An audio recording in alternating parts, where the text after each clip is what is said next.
Hey friends, so we are back with yet another book review. This time it's going to be on Black Sun Signs, and it's written by Thelma Balfour.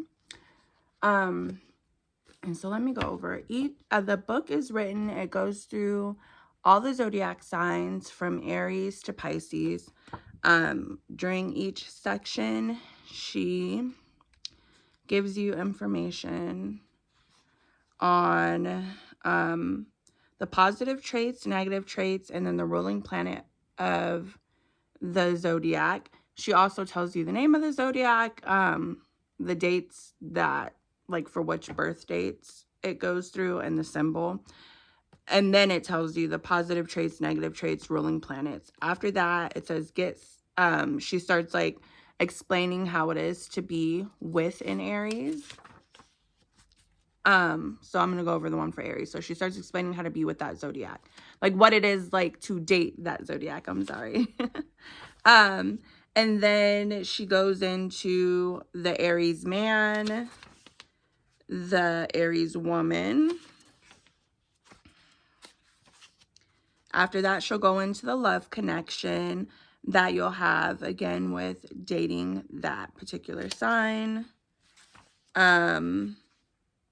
She tells you how to get next to that sign, like what are some good tips to get with that sign, how they are as a child, how they are as an employee, how they are like with their health.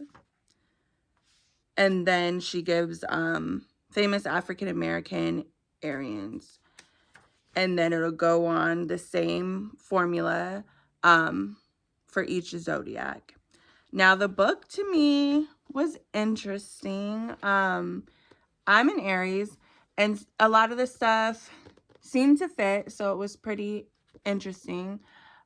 But I personally didn't like the book. The book is a no for me.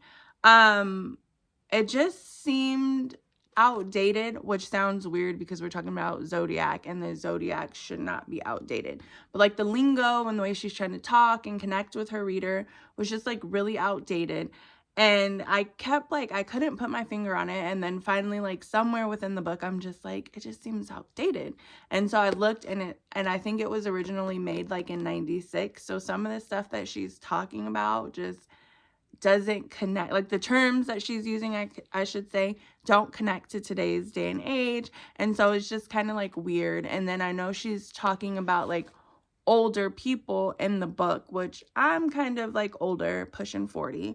But I don't know if people like, it just seems so old. And I think old back then was like old.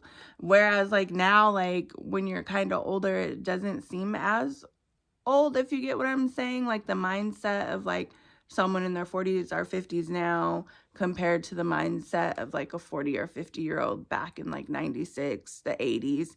It's just a whole different type of person to me. But so for me, it just was like, maybe if they like update it, like they've been doing all these movies and stuff, like, you know how it has like those like old pixels that we thought were so cool like back in the 90s or whatever, and now we're like, when we watch them, we're like squinting. That's how this book felt. It felt like that in a book, and that's like so weird because most books are just like timeless, and you can just go and you can read them and love them and all that kind of stuff. But just because the way like a lot of it was just like, you know, talk and like trying to get you to understand how an Aries person would be for this particular zodiac, versus like just giving you like the cut and dry, like this is an Aries, da, da, da, da, da. A lot of it was just like, well, if you're an Aries, you're gonna be doing this, you're gonna be doing that, you're gonna be throwing out lines like this, and the lines were just like so old and dry, and it's like nobody says that anymore. So I don't know, it was weird. So for me, it just wasn't a hit. So I would say probably don't waste your time. If you're really into astrology, maybe. If you're really just curious to see why I thought it was so boring, maybe try it. But other than that, I just really wouldn't recommend this book. Into the next one. Bye.